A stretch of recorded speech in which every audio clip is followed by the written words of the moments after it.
visite nuestra página web radiocr.net. Vea todos nuestros programas y conozca más de nuestra programación. radiocr.net, una señal para Costa Rica y el mundo. radiocr.net, una señal para Costa Rica y el mundo.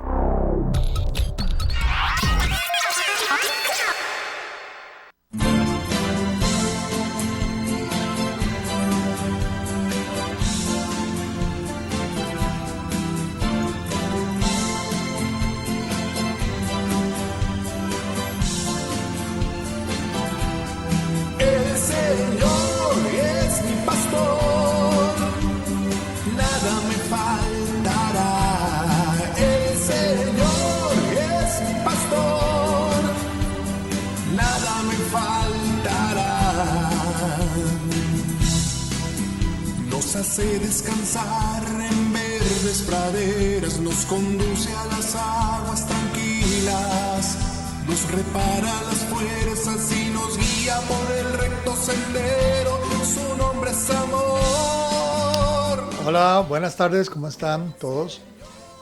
Supongo que es una sorpresa verme aquí solito, sin doña Inés Rodríguez, que es la anfitriona de este programa. Ella está hoy afectada a su garganta y bueno, me ha pedido que por favor le continúe con los estudios que hemos venido realizando, y yo con muchísimo gusto, ¿verdad?, deseándole a ella que se recupere pronto de su afección en la garganta. Tal vez ustedes no lo notaron, pero desde la vez pasada estaba afectadita.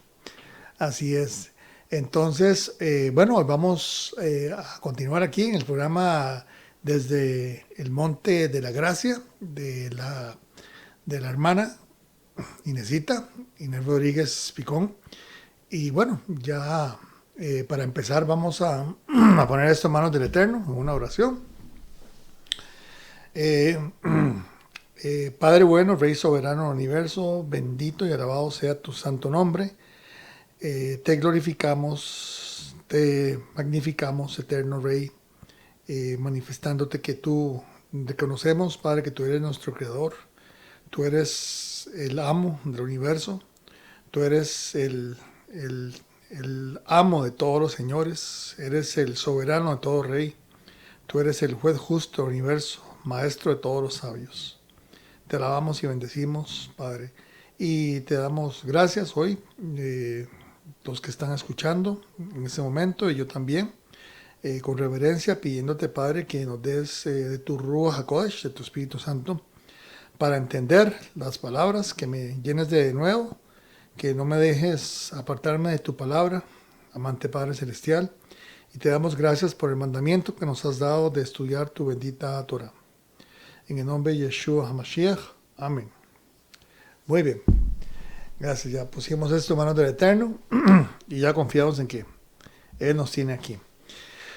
Muy bien, bueno, como ustedes tal vez algunos sepan, este estudio se llama Las 12 Puertas de la Nueva Jerusalén, nombre que se basa en el estudio, ¿verdad? El nombre del estudio que se basa en el libro de Apocalipsis, capítulo 21, versículo 12, que dice que la Nueva Jerusalén tiene 12 puertas, 3 de lado, 3 de cada uno de los 4 lados que tiene la Nueva Jerusalén. No sé si lo han visto, si lo han leído y visto el dibujo que hacen de acuerdo a la descripción. Eso es un cubo, básicamente, y tiene 3 puertas de cada lado.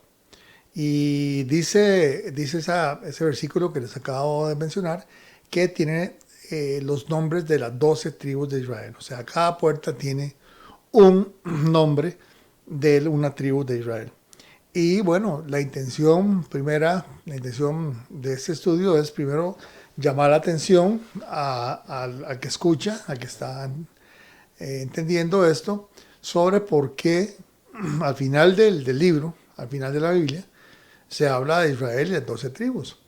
Si la mayoría del cristianismo, no sé si la gran mayoría, pero sí bastantes grupos creen en la doctrina del reemplazo de Israel, que la iglesia viene a reemplazar a Israel. Entonces surge la idea, o surge la duda de por qué aparece Israel allí a lo último, ¿verdad? Obviamente, bueno, según lo que nosotros entendemos, la comprensión de la doctrina del reemplazo es absolutamente equivocada, ¿verdad? Entonces, esta enseñanza, pues lo que trae es un poquito de luz acerca de esto, y no utilizamos 2 o 3 o 10 versículos, no. La Biblia, el Viejo Testamento, que llaman, y el Nuevo Testamento, es uno solo, ¿verdad? Y todos los documentos, todos los libros son entre sí coherentes. Entonces, no es una doctrina sacada de la manga, sino es una doctrina bíblica, de Génesis a Apocalipsis. ¿Ok?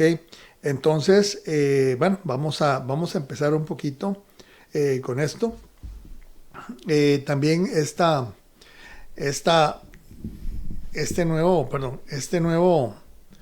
este estudio también se conoce, mucha gente lo enseña como las 2 casas de Israel.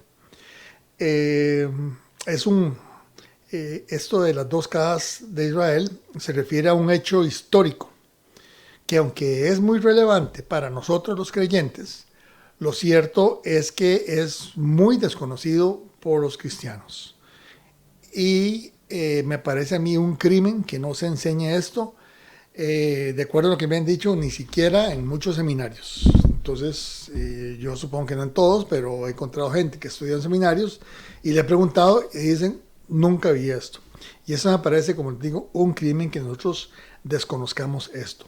¿Por qué? Porque este estudio nos da a nosotros, los creyentes en el Mesías Yeshua, identidad. ¿Quiénes somos dentro del pueblo de Dios? Es algo que a lo largo del estudio, ya después con largo tiempo de andar caminando este camino, valga la redundancia, nos da, comenzamos a comprender qué es eso de la identidad. Yo conozco que conociendo esto vamos a comprender mejor la misión del Mesías, la misión completa, porque la misión del Mesías, de Yeshua, es muy compleja. Él es Mesías, Él es Salvador, Él es Redentor, Él es el reunificador, en fin. Entonces, si nosotros desconocemos eso, no vamos a comprender la profundidad de la misión del Mesías, y tampoco vamos a comprender los propósitos que tiene el Eterno para nosotros los que hemos sido injertados dentro del olivo bueno. ¿Okay? Muy bien, entonces vamos a recordar un poquito esto, porque aun y cuando me salté. Dice, aquí está, vamos a ponerlos un poquito más, otro más. ¿Sí? ¿Otro más? Muy bien.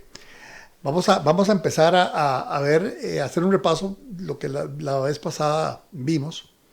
En primer lugar, traté de aclarar esa palabra judaizar.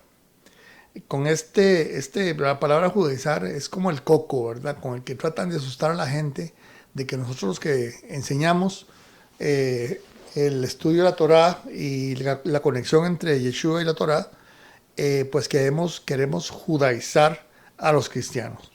Eso es totalmente falso, y como les he dicho, es levantarnos un falso, porque dicen que nosotros creemos en la salvación por guardar mandamientos, y eso es absolutamente mentira, ¿verdad? Nosotros somos salvos para llegar a conocer la voluntad del Padre en nosotros. ¿Y cuál es la voluntad del Padre en nosotros?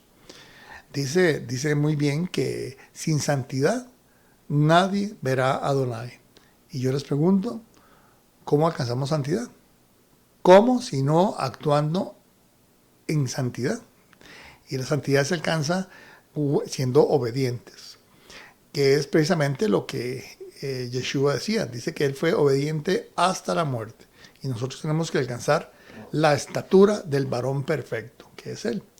De todas formas, ese término judaizar, como le pongo ahí, es el responsable de que los cristianos inconscientemente o engañados decidan no tener un completo conocimiento de las palabras de Dios, ni la magnitud del ministerio del Mesías. Eso ya lo que había dicho. Además, en el caso de que fuera cierto eso de judaizar, a mí me da risa, ¿verdad? Porque el primero en judaizar, si fuera así, fue el mismo Eterno. Vean ustedes Zacarías 8:23. Dice, así ha dicho Jehová de los ejércitos. Acontecerá que en aquellos días que 10 hombres de las naciones, de todos los idiomas, se asirán del manto de un judío y le dirán, déjenos ir con ustedes porque hemos oído que Dios está con ustedes. Es decir, es muy curioso, ¿verdad? Que nosotros tengamos un Mesías judío y se nos acuse de ser judaizantes. Es contradictorio, totalmente. Vamos a ver otro que es muy curioso también, que son las palabras del mismo Mesías, que dice, Vos 4:22, hablándole a la samaritana, dice, vosotros adoréis lo que no sabéis. Nosotros adoramos lo que sabemos, porque la salvación viene de los judíos. Nuevamente, entonces, a mí me llaman judaizante por enseñar lo que Yeshua, por enseñar lo que Yeshua nos mandó a estudiar, ¿verdad? Que es la salvación de ellos. El mismo Pablo, ahí en Romanos 2 o 3 creo, dice que fue a los judíos a los cuales se les dio el oráculo del Eterno, ¿verdad? Se les dio la revelación del Eterno. Entonces, ¿a dónde tenemos que ir? ¿A los chinos? ¿A los alemanes? No. Pues obviamente a quien se les dio, a los judíos, a la palabra revelada. Muy bien, entonces ahora sí vamos a empezar habiendo hecho ese pequeño repaso con este estudio donde le estoy enfocando más sobre las dos casas de Israel. ¿Quiénes son las dos casas de Israel? Judá y Efraín. Nosotros vemos que en la historia sucedió un hecho bastante curioso en tiempos de Jeroboam, perdón, de Roboam, que fue el hijo de Salomón, a quien se le presentó una rebelión por parte de las 10 tribus del norte, lideradas por una persona que se llamaba Jeroboam, que era un funcionario de Salomón. Y si lo leemos, más adelante vamos a verlo la próxima vez, cómo el Eterno mismo detiene al rey sucesor de Salomón y le dice que no acabe con la rebelión, porque eso es de él. Eso llama muchísimo la atención, cómo el Eterno le manda a que se divida su pueblo. Pero para que tengamos una idea, que es un hecho histórico, ahí está un mapa hecho obviamente con base en los territorios que le correspondía a cada uno. Si nosotros vemos ahí, abajo está el reino de Judá, que continuó siendo gobernada por la casa de David. Y luego tenemos arriba en azul el reino de Israel. El reino de Israel, también más conocido como el reino de Efraín, o el reino de José también, es a lo que yo me refiero. Son 10 tribus que eran del norte y que se unieron bajo el mando o bajo el liderazgo de Jeroboam y se rebelaron de la casa de Salomón, en la casa de David. ¿Por qué? Porque Salomón les había incrementado demasiado los impuestos y ellos decidieron irse, pero eso era el Eterno. Desde un principio, ese reino de Israel fue decididamente idólatra. Tan es así que Jeroboam, siendo inteligente, ideó tener 2 becerros de oro, uno en el norte y otro en el sur, para que la gente no fuera a Jerusalén. Y así fue como inició la historia del reino de Israel, o el reino del norte, o de Efraín, en donde era una idolatría tremenda, con graves consecuencias, como vamos a ver. Sin embargo, es curioso, o es una bendición, que el Eterno ya tiene dispuesto un momento en el cual se van a volver a unir las dos casas. Entonces ahí podemos leer, dice, sí, es un texto medio grande, pero dice así: vino a mí palabra de Jehová, diciendo, hijo de hombre, toma ahora un palo y escribe en él para Judá y para los hijos de Israel sus compañeros. Toma después otro palo y escribe en él para José, palo de Efraín, y para toda la casa de Israel, sus compañeros. Júntalos luego el uno con el otro, para que sean uno solo, y serán uno solo en tu mano. Y cuando te pregunten los hijos de tu pueblo, diciendo, ¿no nos enseñarás qué te propones con esto?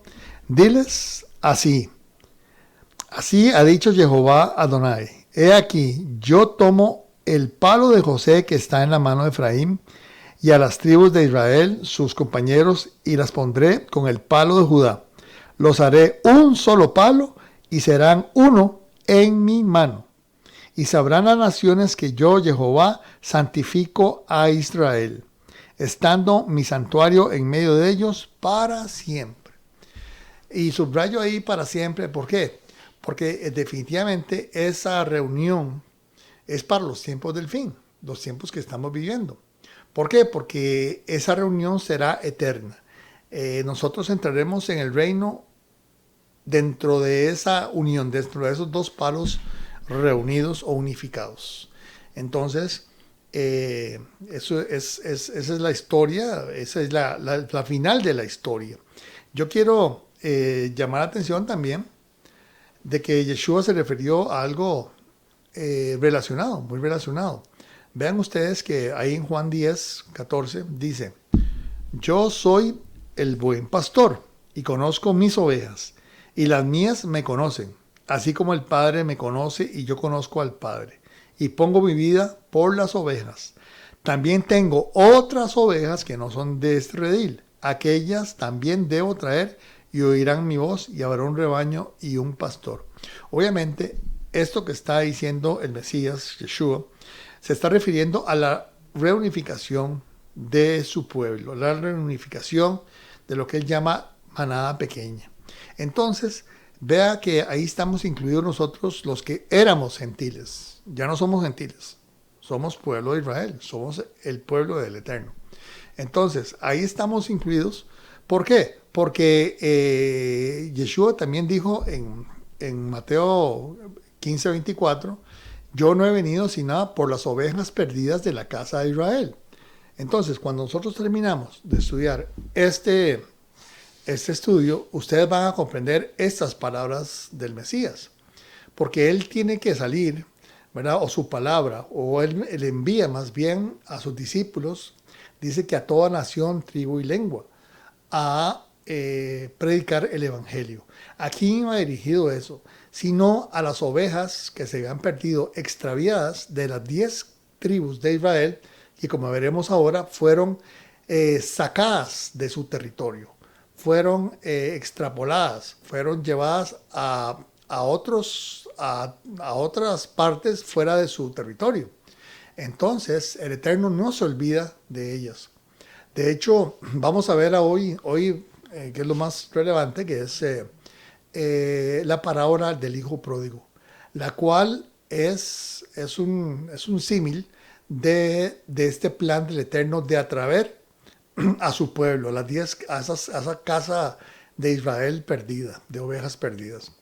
Entonces, vamos viendo ya la parábola del hijo pródigo, que está en Lucas 15, 11, 24. ¿Vamos bien? Estoy tomando un poquito de agua porque se me Se me seca la garganta. Muy bien. Entonces, ya sabemos casi todos la trama, ¿verdad? O la historia, o la parábola del hijo pródigo. Todo el mundo dice, bueno, yo me identifico con el hijo pródigo porque yo andaba perdido y andaba extraviado y yo me arrepentí, volví y el padre me recibe con las manos, abiertas y me corona de favores y me da un anillo y me hace fiesta. Obviamente, esa es un entendimiento. Pero si vemos otra cuestión sobre el hijo pródigo, vamos a ver que hay entendimientos, hay diferentes tipos de entendimiento, de acuerdo a los que estudian la Torá, ¿verdad? Dos de los entendimientos, el primero es el textual, ¿verdad? Lo que dice el texto. Si el texto dice que la casa es verde, es porque la casa es verde. ¿Me entienden? Ese es el primer nivel de entendimiento. Hay otro segundo nivel de entendimiento que se llama la pista o el indicio. Es decir, si a mí me dicen que la casa es verde y me dice que interprete ese hecho, yo puedo decir, bueno, es una casa de esperanza, es una casa que los cuales viven ahí, pues viven en esperanza y es una interpretación. Entonces, esta parábola del hijo pródigo tiene también un entendimiento textual y tiene un entendimiento de carácter interpretativo. ¿Ok? Vamos a darlo. Entonces, si quiere, pasamos a la siguiente. ¿Ok? Entonces, vemos que en la parábola del hijo pródigo hay tres personajes en el entendimiento textual. Está el padre, el hijo mayor y el hijo menor. Sabemos que el hijo menor es el que regresa y el hijo mayor es el que le reclama al padre, ¿verdad? Que él nunca le ha hecho ninguna fiesta y siempre ha estado con él. Y precisamente el padre le recuerda que su hijo menor es hermano y que hay que estar alegres porque él regresa. Además le dice una cuestión muy importante al hijo mayor. Le dice, ¿por qué reclamas si todo lo mío es tuyo? Entonces, es un pequeño drama muy bonito en donde el padre llama a la unidad. Ahora vamos a ver en la próxima un entendimiento de la pista o el indicio, en donde tenemos igual tres personajes. El Padre Celestial, tenemos a Judá y tenemos a Efraín. Obviamente, Judá representa el hijo mayor. El hijo mayor, en este caso, representado por los judíos. Los judíos nunca se han apartado del estudio de la Torá. Y es aquel pues, que se ha dedicado, tiene miles de años de estudiar la Torá, de estudiar interpretaciones buenas o malas. Pablo decía que había que escoger lo bueno y desechar lo malo. Y así los estudio yo, ¿verdad? Y obviamente Efraín, o las 10 casas, las 10 tribus, que son conocidas también como las 10 tribus perdidas, representan al hijo menor. Yo siempre digo que nosotros aquí en el judaísmo, en el mesianismo, o en las raíces hebreas, somos dichosos porque somos como un delicioso sándwich, ¿verdad? En donde tenemos tanto la Torá como al Mesías. Los judíos tienen la Torá, pero no tienen al Mesías Yeshua. Y los cristianos, ¿verdad?, se enfocan más en el Mesías y dejan de lado la mayoría, ¿verdad?, el estudio de la Torá, el estudio profundo de la Torá. Y obvian, ¿verdad?, lo que Yeshua dijo, que yo no he venido a abolir la Torá, sino a darle su verdadero entendimiento, porque ni una jota ni una tilde pasarán de la Torá y antes que cielo y tierra. Y entonces, el problema es que ellos no tienen Torá y tienen al Mesías, y los judíos tienen a Torá, pero no tienen Mesías. Y en el camino que nosotros andamos, digo yo, tenemos a los dos. Y yo les digo, y les soy sincero, yo sin el Mesías no hablo de Torá, y sin Torá no hablo del Mesías. Están íntimamente relacionados. De hecho, dice el primer capítulo de Juan, dice que el Dabar, el verbo, la palabra se hizo carne. Yeshua es la Torá hecha carne. Eso lo entiende pues, de las cosas primeras que uno aprende en este camino. Entonces, no podemos disasociar. Por eso yo vivo invitando a la gente de que conozca un poquito más de Torá, conozca las bases del Mesías. Él dice en Lucas 24, 44, si mal no recuerdo, que todas las cosas que estaban escritas en Moisés, en los profetas y en los salmos, que es todo el Antiguo Testamento, o nosotros los llamamos Tanaj, tenía que cumplirse sobre él, sobre el Mesías. Entonces, ¿cómo vamos nosotros a desechar ese estudio? Es imposible si queremos comprender, como les digo, al Mesías.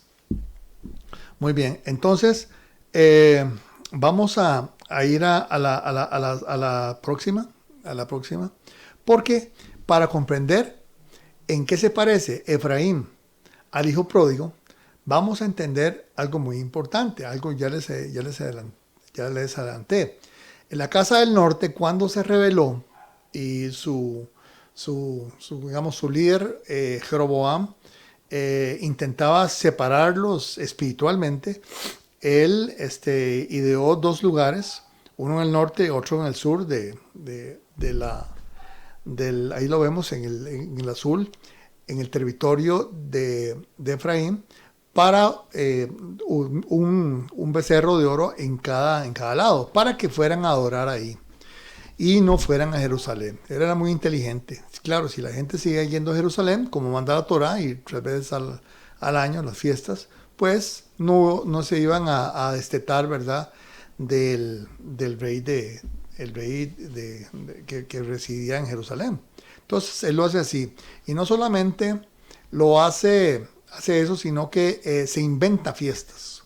Él inventa una fiesta del 8º día, que es una copia de la fiesta que hay en el 7º mes, que ahí está el Yom Teruah, ¿verdad?, las trompetas, está el Yom Kippur y está la fiesta de las cabañas, el Sukkot. Él trata de inventar unas nuevas fiestas y lo hace así. Entonces, vemos que eso es muy parecido, digamos, y lo voy a decir claramente, la Iglesia Católica. La Iglesia Católica tiene muchos objetos de adoración y además ha inventado fiestas que no son. Les puedo decir, y sé que es duro decirlo, pero la Navidad no está en las Escrituras. La Navidad es una fiesta inventada por la Iglesia Católica. Si le caigo mal, ¿verdad? Y si no me creen, pues búsquenlo en internet y lo van a ver. Entonces, no se quiere aguar la fiesta a la mayoría, ¿verdad? Que piensan que la Navidad están festejando, pero basta ver hoy cómo celebra Navidad para que ustedes se den cuenta de que no es una fiesta del Eterno. Es duro, pero bueno, me toca decirlo. Y pues lo mínimo que puedo hacer es decir si tengo verdad o no verdad, y lo pueden estudiar eso en muchas fuentes. Muy bien, entonces ahí como estamos viendo la casa de Israel, de la casa del norte, ¿verdad?, de Efraín, fueron lanzados de sus tierras por la gran maldad. Es decir, una de las consecuencias de esta idolatría tan tremenda es que fueron lanzados de su territorio. Y luego, en el año 722, los asirios, que los conquistaron, ¿verdad?, ¿qué hicieron? Sacaron a la mayoría de gente que vivía ahí, israelitas, y metieron gente de otros lados, ¿verdad? Entonces se hizo una gran mezcla. Si vemos en la siguiente filmina, vemos ahí los movimientos que se hicieron, básicamente.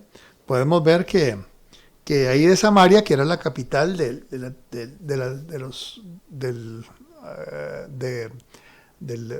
Reino del Norte, fueron sacados y fueron llevados allá a Mesopotamia. ¿La ven? Hubo tres oleadas, ¿verdad? Donde los llevaron. Ahí cerca de Nínive, en Asiria, que no es Siria. Siria queda arriba de Israel, sino es Asiria. Entonces fueron llevados, y todos los pueblos que estaban ahí de esas partes de Mesopotamia fueron traídos a la tierra donde estaban las 10 tribus. Entonces se hizo una gran mezcolanza.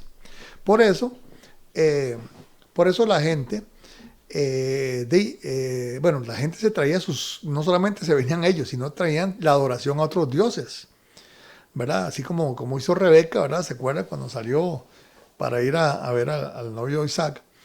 Ella traía sus ídolos. Entonces la gente, cuando llegó a tierra del norte, traía sus propios dioses, sus propios ídolos. Y por eso comprendemos un poquito a Yeshua cuando está hablando con una samaritana y ella empieza a hacer un diálogo con él y comienza a meterse un poquito ya en las cuestiones de adoración, y el Yeshua le dice, ahí en Juan 4, le dice, ustedes ahora lo que no saben, la salvación viene de los judíos. Eso ya lo leímos. Ya pueden entender un poquito más, ¿verdad? Por qué le dicen que ellos no adoraban. De hecho, ahí en Samaria, en el monte Gerizim, había un templo que se llamaba el templo del Dios del nombre desconocido. ¿Por qué? Porque ahí adoraban todo tipo de dioses. Entonces, era una gran mezcla, ¿verdad? Y si ustedes han leído la Biblia, obviamente, se han dado cuenta de que el Eterno detesta la idolatría. Y menos con que se mezcle la adoración suya con otros dioses. Muy bien, entonces vamos a pasar a la siguiente.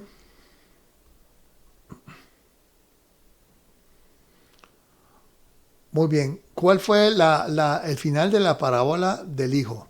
¿Verdad?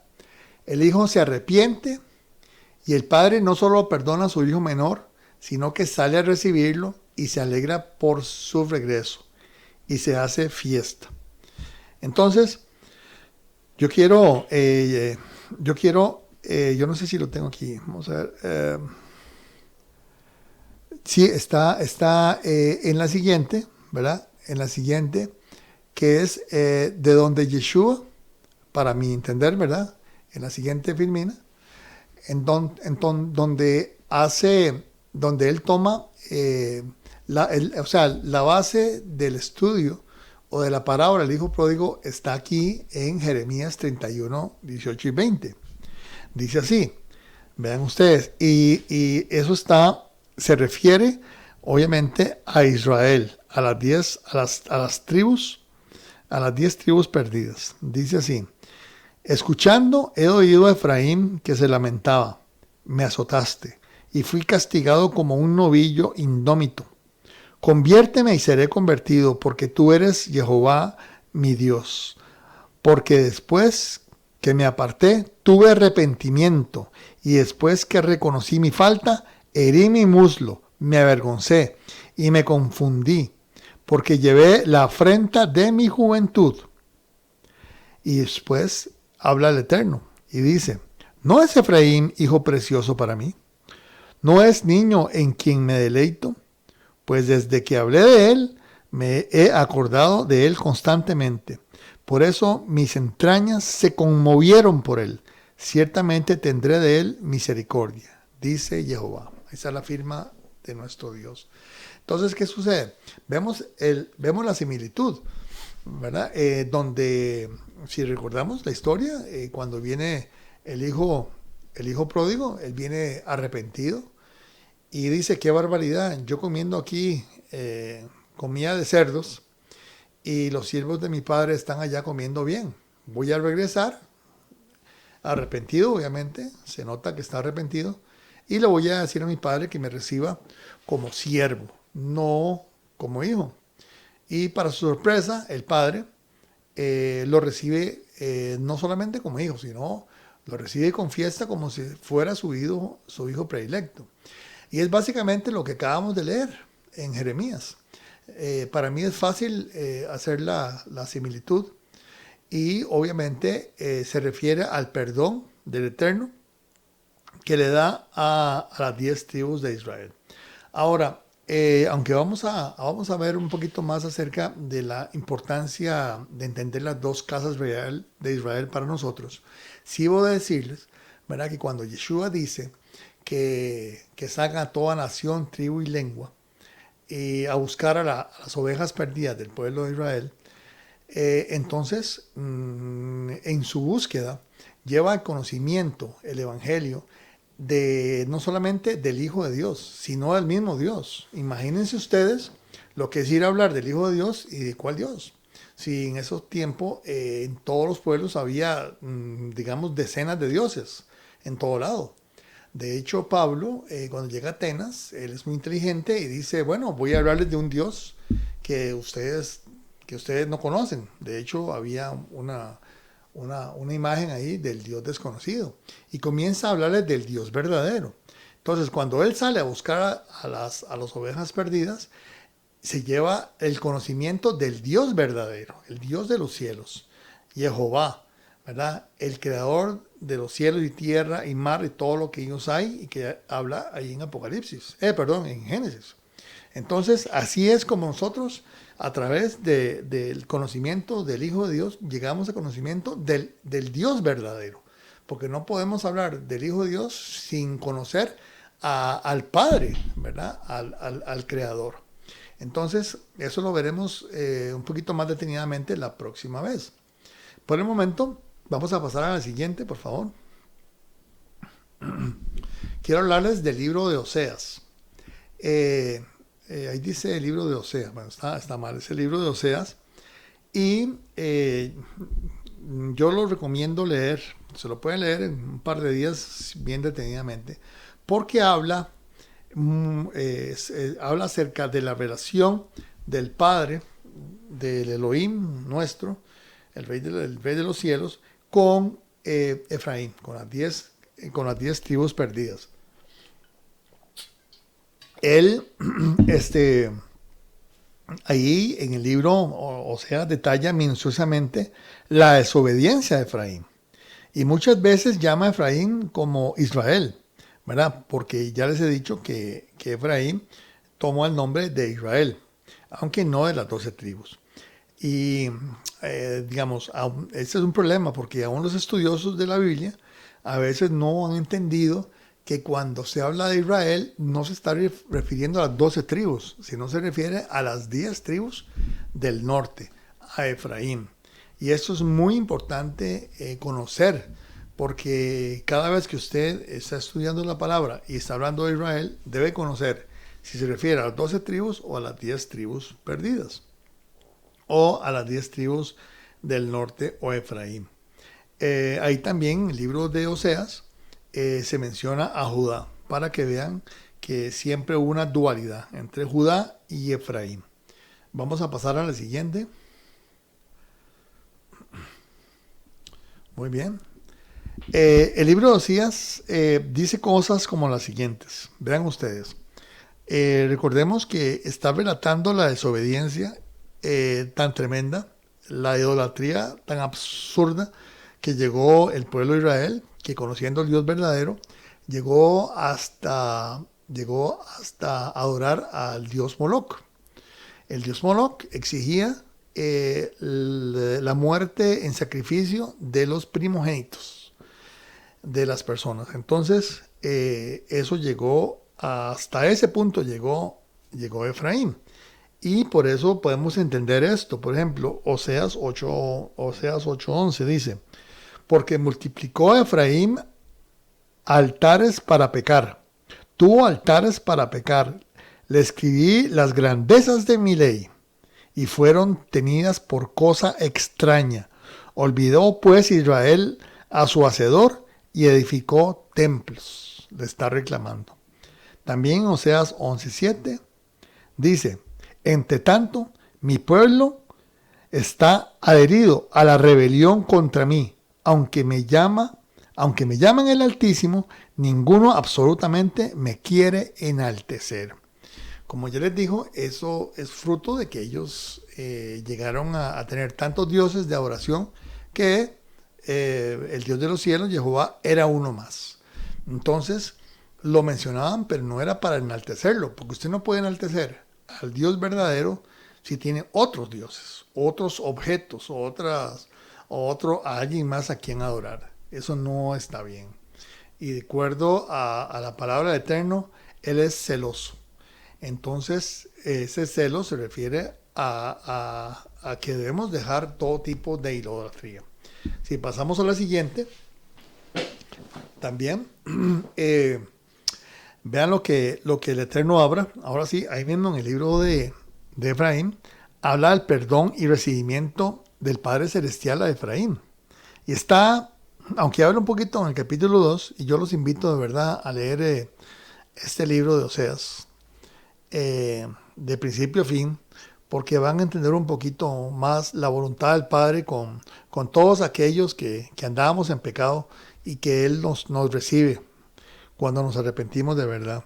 Y vean esto aquí en Oseas, ya al final del libro, en el capítulo 14, dice: yo sanaré su rebelión, los amaré de pura gracia. Vean qué curioso.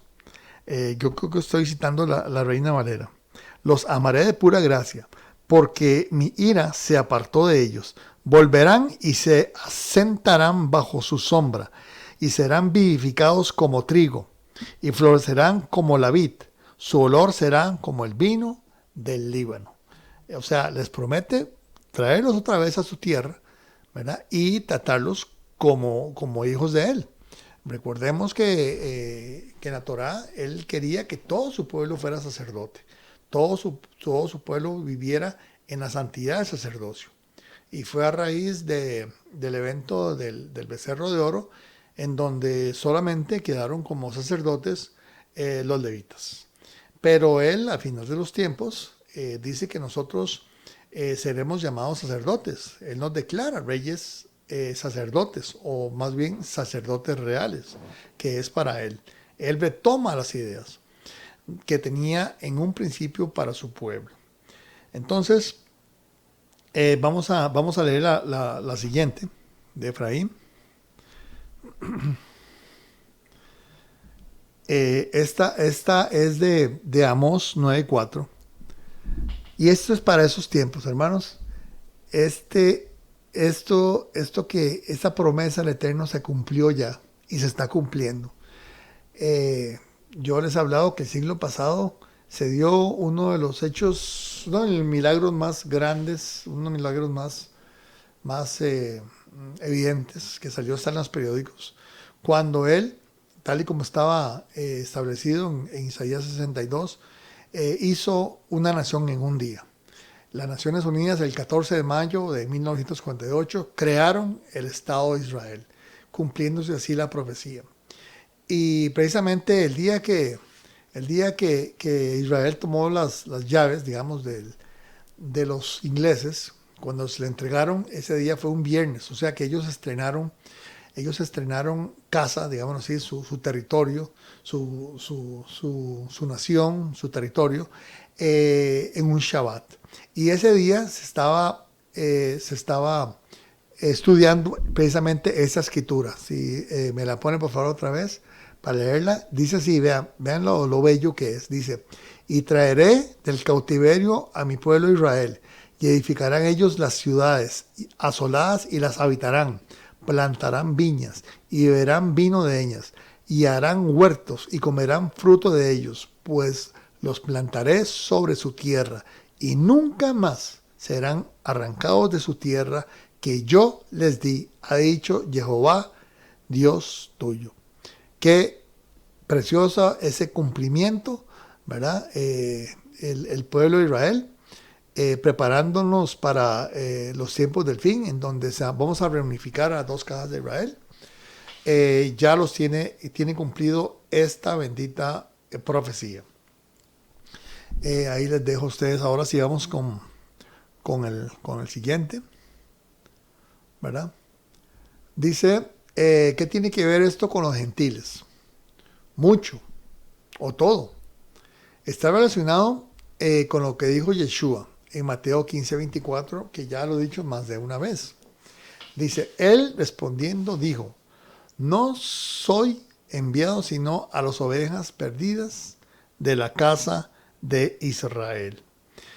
Es decir, aquí lo que está diciendo Yeshua es que él vino a unificar. Él vino a traer, primero que nada, a esas 10 tribus perdidas que estaban por todo el mundo conocido desde entonces. De hecho, aunque no lo tengo ahí, voy a leer lo que dice Santiago 1:1, para que ustedes lo puedan ver, que no estoy hablando cosas vacías. Dice así. Dice, si lo pueden leer, aunque no está ahí en la pantalla, pero todos tienen la Biblia a mano. Dice Santiago 1:1. Santiago, siervo de Dios y del Señor Jesucristo, a las 12 tribus que están en la dispersión. Es decir, los discípulos, en este caso Santiago, que era hermano del Señor, de Yeshua, él tenía muy bien conocido cuál era la misión del Mesías: reunificar y unir otra vez a su pueblo. De hecho, ¿verdad? A él le preguntan, a Yeshua le preguntan ahí en Hechos 1, cuando él está alzándose, o lo están alzando, se está levantando a los cielos, en donde dice Hechos de los Apóstoles, le dice así, le preguntaron a Yeshua en Hechos de los Apóstoles 1:6. Entonces los que se habían reunido le preguntaron diciendo, Señor, ¿restaurarás el reino de Israel en ese tiempo? Y él les dijo, no os toca a vosotros saber los tiempos o las sazones o las estaciones que el Padre puso en su sola potestad. Es decir, la gente de ese tiempo, los discípulos de Yeshua, que lo estaban viendo cómo él subía a las nubes, sabían o tenían entendido de que el reino, las 12 tribus de Israel serían reunidas. No cabe otra cosa más que ese entendimiento, porque si no, ¿a qué se está refiriendo él? Por eso, hermanos, yo ataco con vehemencia ¿cómo se llama? La doctrina del reemplazo de Israel por la iglesia cristiana. Porque no es cierto. Es decir, el mismo Pablo dice ahí en Romanos 9, que todo Israel será salvo cuando se alcance la plenitud de los gentiles. ¿Qué significa esto? Bueno, esto queda para la próxima vez, cuando veamos ya el capítulo final de ese estudio, que tiene que ver, aunque ustedes no lo crean, con lo que le dijo la bendición que le dio Israel a su nieto Efraín, hijo de José. Es decir, ya la próxima vez vamos a ver todo el plan del Eterno que tenía para hacerle cumplir a Abraham la promesa que él le había dicho a Abraham, que en él serían benditas todas las familias de la tierra. Así que yo pienso que este plan, que por el momento se lo estoy dando, como dicen, por encimita, esperando que ustedes hagan lo propio por estudiar, por no creerme lo que yo digo, sino buscar en las escrituras, buscar maestros, ¿verdad? No solamente a la persona que está a cargo de la congregación, invitarlo a él a que estudien esto de las 2 casas de Israel, que estudien la doctrina y la esculquen, ¿verdad? Las palabras de Yeshua. Y es que a nosotros se nos olvida algo muy importante. La autoridad definitiva la tiene Yeshua. Pablo ha sido muy mal entendido Pero también Pablo no tiene toda la autoridad. Pablo tiene la autoridad delegada a Yeshua. Yeshua fue el que dijo, toda autoridad me ha sido dada desde los cielos. Entonces, ¿quién es el que tiene toda la autoridad dada de los cielos? Sino Yeshua HaMashiach. Él es. Entonces, esas palabras que están escritas, que fueron dichas por él y que constan en los evangelios, deben tener un valor especial. Es decir, la forma de estudiar de nosotros es que toda enseñanza debe adecuarse a lo que Yeshua HaMashiach manifestaba. Es decir, él por ejemplo, en Mateo 15, 24, perdón, en Juan 14, 15, les dice, si me amáis, guardad mis mandamientos. Es decir, que no hay otra forma más sencillo de explicar cómo se le ama, si no es guardando mandamientos. Es decir, y no me saquen por favor con que son 2 mandamientos, amar al Padre y amar al prójimo, porque eso no es cierto lo que están diciendo. Eso es una forma de simplificar extremadamente. Yeshua lo que digo era que ahí se estaba resumiendo toda la Torá, pero en realidad si nosotros escudriñamos la Torá, hay mandamientos sobre la brujería, hay mandamientos sobre el incesto, hay mandamientos sobre los crímenes, hay mandamientos sobre decir chismes. Es decir, ¿cómo nosotros vamos a tirar a la basura la Torá si ahí mismo están definidos los pecados? Es decir, nosotros cometemos un error. Traemos a la gente y le decimos, ¿se arrepiente de sus pecados? ¿Sí? Muy bien. Entonces ya ahora sí, puede ir tranquilo porque no hay ley. Vaya, peque nuevamente. Y eso no es así. El pueblo cristiano es un pueblo obediente porque ellos saben lo que es comportarse. Lo que pasa es que no se reconoce. No se reconoce que guardan Torah. Entonces todos debemos de poner las barbas en remojo y ponernos de acuerdo a lo que dijo Yeshua. Bien, ya el tiempo se me acabó. Yo espero haber dejado un legado y me falta una más todavía. Espero que sea con Inesita. Y entonces ahora lo que resta es desearles a ustedes paz, shalom, esperar que no se me juzgue solamente por lo que dije, sino que se me juzgue por lo que me respalda mis dichos, citando la palabra de Dios, y que antes de juzgarme se revise la palabra del Eterno. Bien, vamos a cerrar con una oración. Voy a hacerla, obviamente. Le digo, Padre Santo, Rey Soberano del Universo, te alabo y te bendigo juntamente con todos aquellos que nos están escuchando, dándote gracias por este momento y por las bondades tuyas, Padre. Gracias por lo que nos das, gracias también por lo que no nos das, porque sabemos que a los que te amamos, todas las cosas nos ayudan a bien. Gracias en el nombre de Yeshua HaMashiach. Amén y amén. Amén. Muy bien, hermanos, que tengan feliz tarde y espero haberle quedado bien a Inesita. Ok, muy bien. Muchas gracias.